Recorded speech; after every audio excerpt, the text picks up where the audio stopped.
Peace be with you. In this week full of stories of tragedies and violence and loss of life, may peace be with you. Peace as in fullness of life and absence of fear and violence. Peace as in well-being and wholeness. Peace as in knowing that you are held in the embrace of the sacred and that everything will be all right. My name is Reverend Keith Hagerman, the minister of Wesley United Church here in Cambridge, Ontario. Peace be with you are words that Jesus speaks to the disciples in greeting them in many of the post-Easter stories. It's also part of our weekly worship service when we share the peace. I say, peace be with you, and you respond, and also with you. Let's try it. Peace be with you. This morning our reflection will be led by Paul Eagles, a member of the Wesley congregation, who will share with us some of his passion around Earth Day. And so on this Earth Sunday, peace, not only for humans, but for the earth itself, for trees and plants, for birds and animals, for lakes and rivers, for the air and for the soil. The wish of peace is invoking a blessing for wholeness on the other, on all life forms. Peace be with you.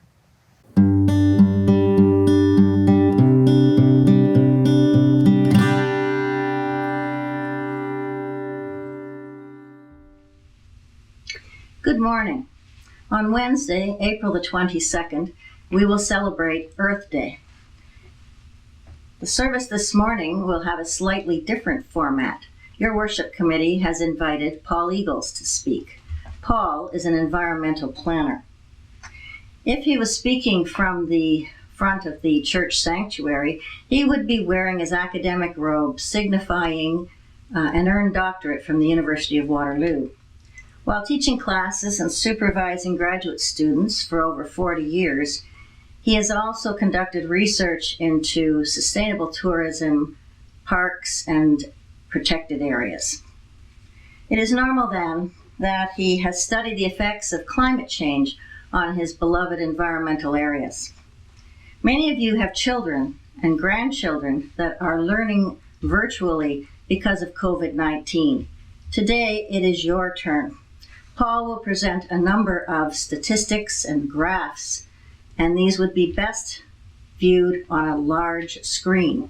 If that's not possible, he will explain as he goes along. Basically, you will be given a grade as to how we are doing as caretakers of God's creation on this wonderful place we call Earth.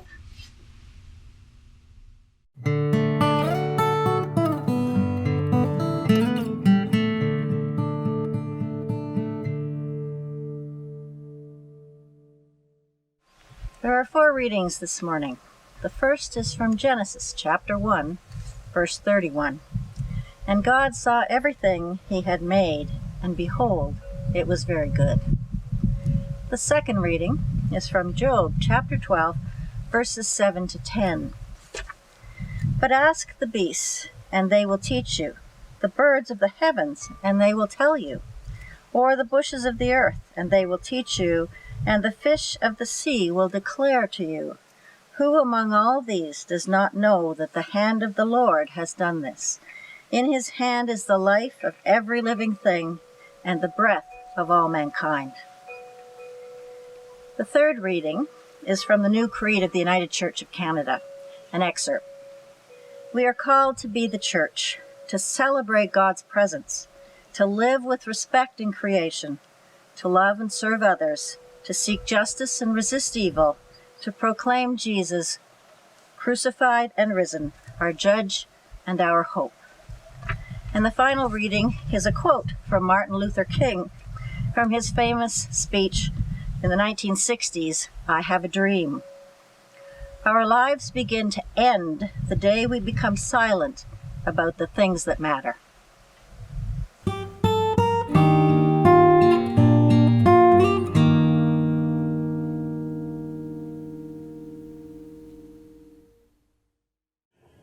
Thank you, Catherine, for those lovely readings. Those 4 readings provide the basic principles underlying this service. First, Genesis says God created heaven and earth, and it was good. Job says, listen to the earth and learn from it. The new creed of the United Church says, have respect for nature. And Martin Luther King says, one must take action when one sees a problem.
The Worship Committee of Wesley United Church asked me to cover the impacts on Canadian society of climate change, and I'm pleased to do so. Before I can talk about those impacts, I need to outline some basic principles of physics. The most important one is that when you change the chemical composition of a substance, you change its physical properties.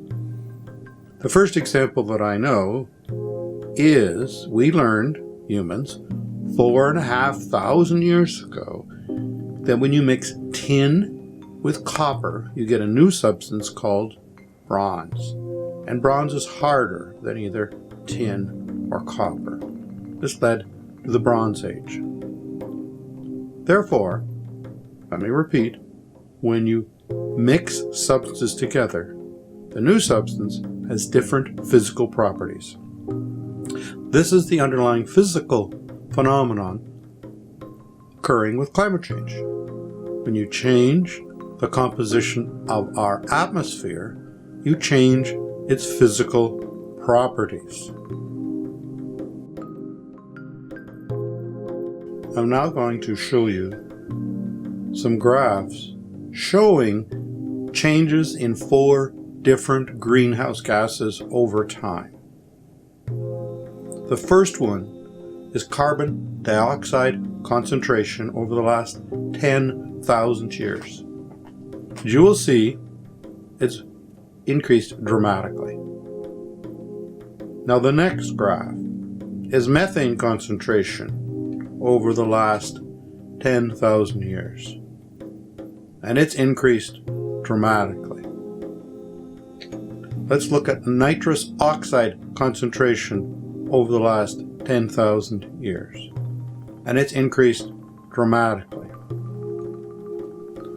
Now let's look at the 4th greenhouse gas, the chlorofluorocarbons. just over the last 3 decades, because this is a modern industrial set of chemicals. Notice it's going down. That's good news. These are very powerful greenhouse gases. They're going down.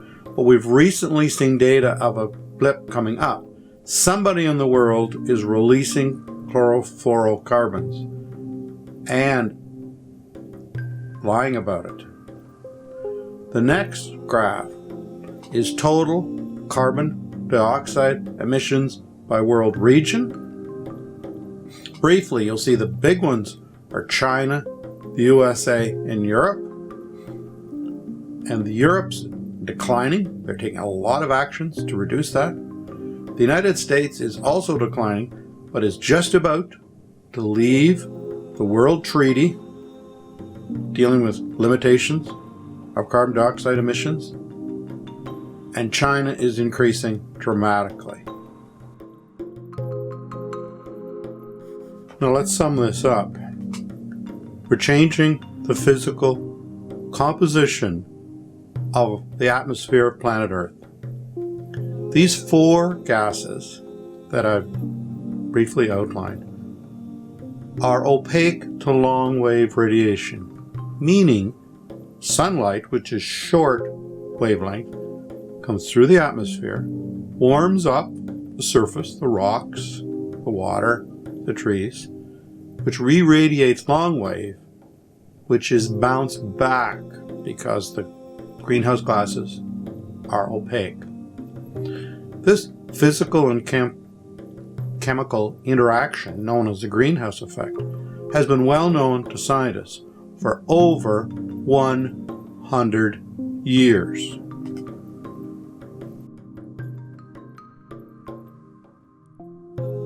The impact of the greenhouse gases has been increasing energy in the system, and that's shown most dramatically by global temperatures. And there's a graph here showing the global temperature increasing from 1880 to 2020 by about 1.5 degrees.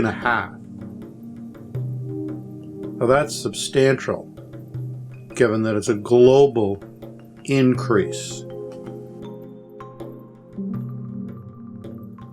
A good example of our linked system, ecosystem in which the entire world exists, are the global circulation of the oceans.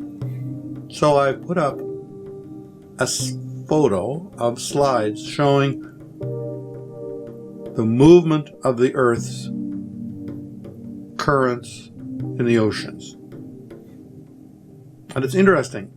All of the major currents in the oceans are linked. One that we are very familiar with is the Gulf Stream, which brings warm water from the Caribbean and takes it to northern Europe. And it's had a dramatic impact on the development of European society. Now there's a worry that the Gulf Stream is weakening, and it has slowed down by about 15%. It's now at its weakest in over 1,000 years. This is frightening Europe because it'll mean a colder Europe if the Gulf Stream doesn't bring all of that warm water from the Caribbean. That's one of the reasons the Europeans are taking so much action on greenhouse gas, because they're quite nervous.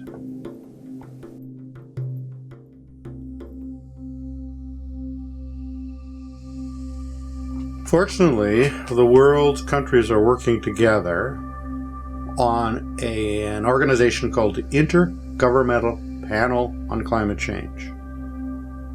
And it is attempting to summarize all the science and all the information that's known.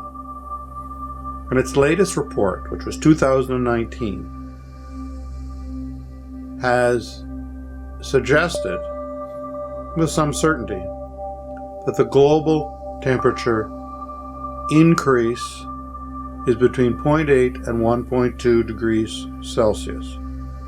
And it's going to increase to 1.5 degrees in the next 10 years if the rate that it's now increasing continues. Now I'm going to shift focus to Canada. It's clear that Canada's climate has changed. Between 1948 and 2016, it's gone up 1.7 degrees, about double the global rate. So climate change is well underway in Canada. So I've decided to briefly discuss 5 themes: agriculture, forestry, urban infrastructure, climate refugees, and ocean fisheries,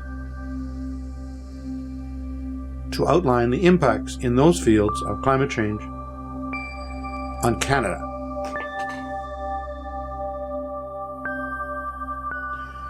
The first theme I'm going to discuss is agriculture.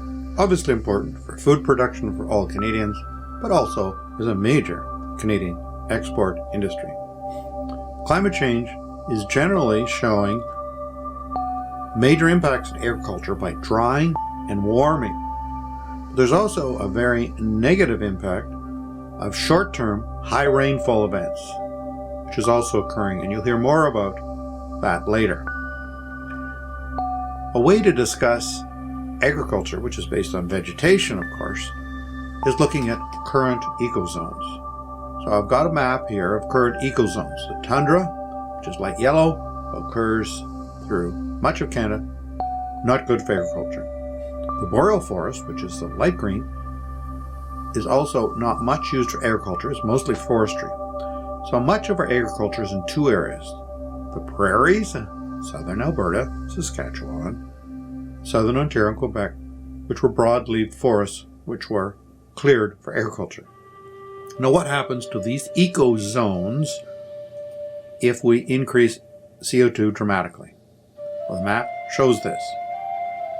The prairies have a chance of moving further north. Broadleaf forests have a chance of moving north. The problem here is, even though the climate will make it better, this is on Canadian Shield with very poor soils. So that's not good. The most dramatic negative impact is in the short grass prairies of southern Alberta and Saskatchewan. And the short grass prairies will warm and dry so much they'll turn into arid desert, which will basically be an end of agriculture as we know it in that area of Canada.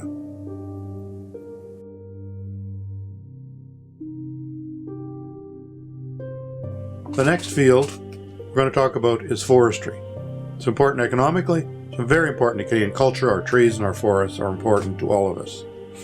So immediate predictions. The boreal forest, as I said above, will decline by 50%, largely due to insect plagues and fires.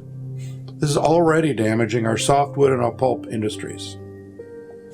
Some of the forests will transfer into grasslands, as the frequent fires will not allow the trees to grow. Now, more broadleaf forests are possible as the temperate forests will move north, but think how long it takes for forests to move and grow. Generally, forestry will show a loss in wood and pulp production across much of Canada. Now, the wildfires are big, and the climate change is making wildfires in Canada bigger and hotter and more dangerous. And a classic example is Great Slave Lake in 2011. The entire town was burned. Bigger, hotter fire.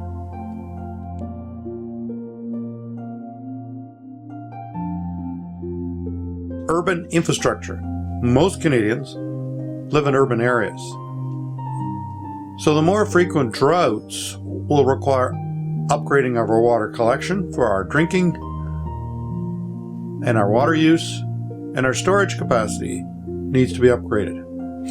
But interestingly, these frequent floods are causing major losses because our urban infrastructure is not designed for the volume and frequency of water. So it's interesting, in urban infrastructure, I've shown you major fires in Alberta. Now I'm going to show you examples of floods across Canada. The famous Calgary summer floods of 2013, the Mississauga Toronto floods of 2013, the Saskatchewan floods of 2013, the Toronto rainfall of August the 7th, 2018 was an example of these frequent increased rainfall events. Now this is summarized by the insurance industry, which shows insured catastrophic losses for Canada from 1983 to 2018, and it's clear this is going up. This means that everybody's house insurance in Canada is increasing. So it's clear that these increased floods are requiring changes in urban response. Home insurance costs are going up, and it's now clear that all urban drainage infrastructure in Canada is obsolete, and this is costing billions of dollars to rebuild. All culverts, all stormwater ponds, all drainage must now be upgraded. But there's one element I've not talked about, and that's increasing ocean level rise. So I include a slide of predictions of future ocean level rise in Vancouver. And you'll see major parts of the city of Vancouver will be underwater in about the next 100 years.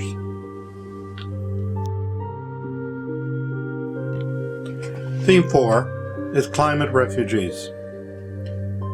The themes I've been talking about are covered fairly well by the mass media, but this one is not.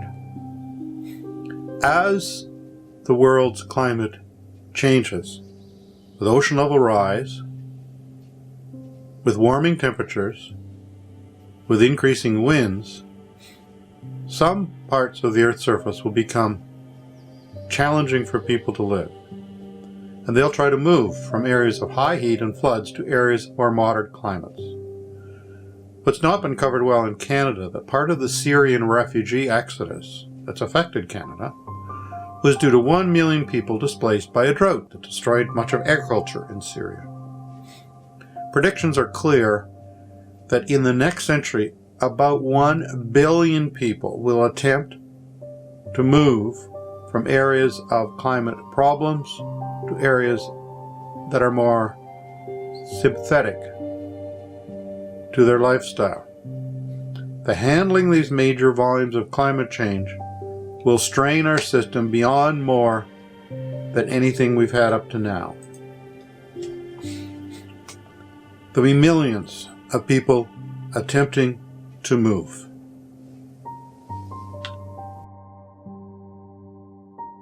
My fifth theme is ocean fisheries. Canada is a maritime nation. We are on 3 oceans. Now briefly talk about the changes occurring. The oceans are warming, that's clear from top to bottom, and they're becoming more acid. Carbon dioxide in water makes a dilute acid. The oceans are currently absorbing about 1/3 of the human-created carbon dioxide emissions, roughly 22 million tons a day the oceans are absorbing.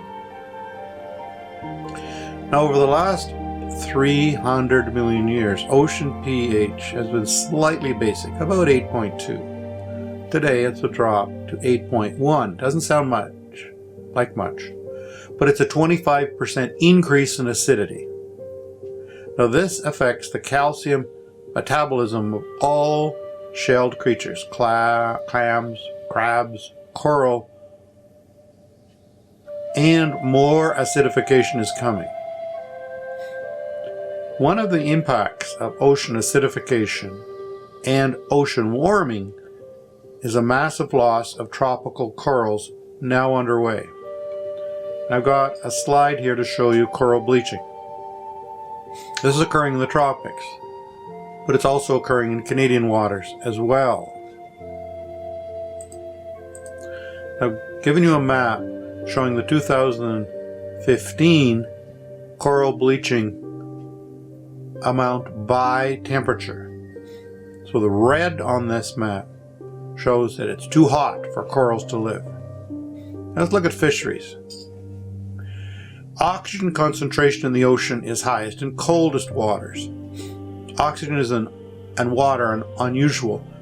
Most things you can dissolve more of a substance in higher temperatures, but not oxygen. You get more in colder temperatures.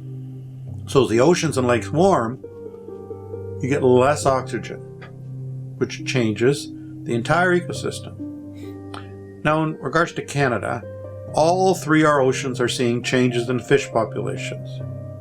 For example, the Arctic is open like it's not been for a long time, and orcas, killer whales, are now into the Canadian Arctic, affecting all species on which they feed. Off the west coast, tropical Humboldt shrimp from the tropics are increasing. And off the east coast, great white shark numbers are increasing. And I show you a photo of a Humboldt squid caught off British Columbia. Remember, this is a tropical species, and many tropical species are moving north in Canadian coastal waters.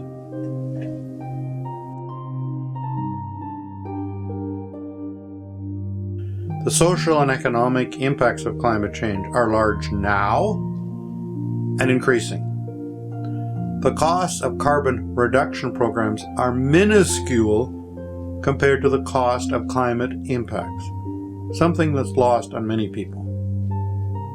Now, Canada is probably in a better situation globally in regards to these challenges of changing climates than any other country.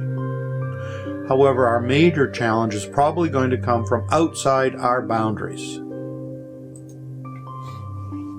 However, we have a problem in Canada, the United States, and Australia. And it's a political problem where an entire segment of the population, represented by a political party, denies basic facts of chemistry, physics, and biology.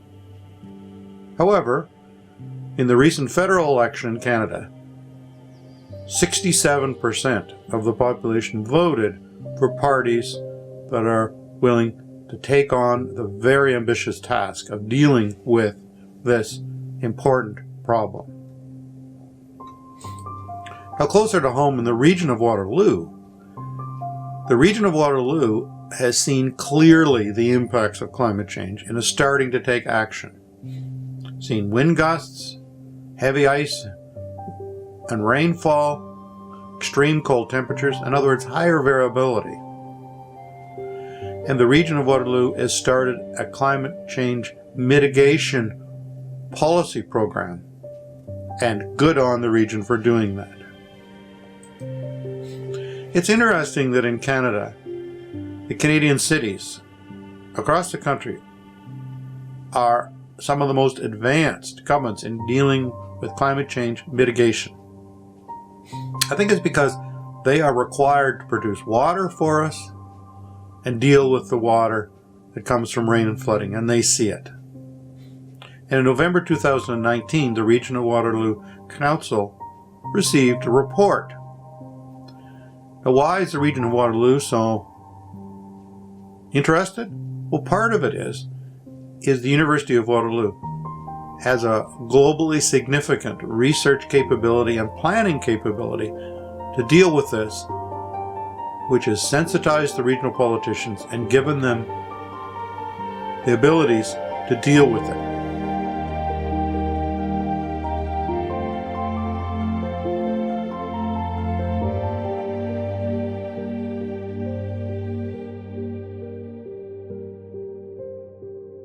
Now, let's look at one potential future.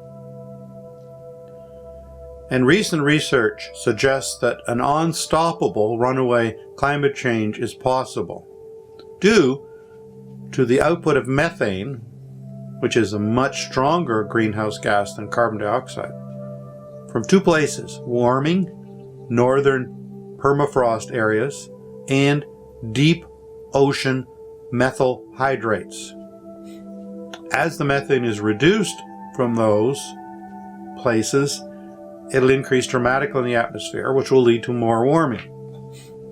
And I show you two photographs from Alaska. One is methane trapped in ice, and this is methane production in the winter, and you'll see the volume of it coming out of the muds in this lake. And the other is a lady lighting the methane coming out of one of these bubbles under the ice, and you'll see, well, that's natural gas. It's booming and burning. The worry now is that the planet may, and I use the words, blow through the 2-degree increase to much higher levels. Above 2 degrees, we have massive ecological, social, and economic changes which are unavoidable. And large portions of the Earth's surface will become uninhabitable, leading to massive human misery and immigration.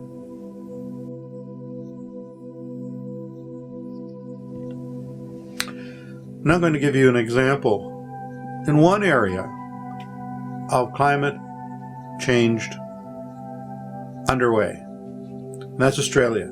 And it's very recent, the last few months. As you all know, in January this year, Australia had massive levels of fire in their forests. As the forests were burning, because they were very dry and very hot. And I give you a map showing the temperatures on January 1st, 2020, globally. And you'll see how much of the planet was hot. But in a summary photo, I show you the exact same spot from January and February 2020. And this illustrates the point clearly. In January, there were massive fires, and in February, there were massive floods.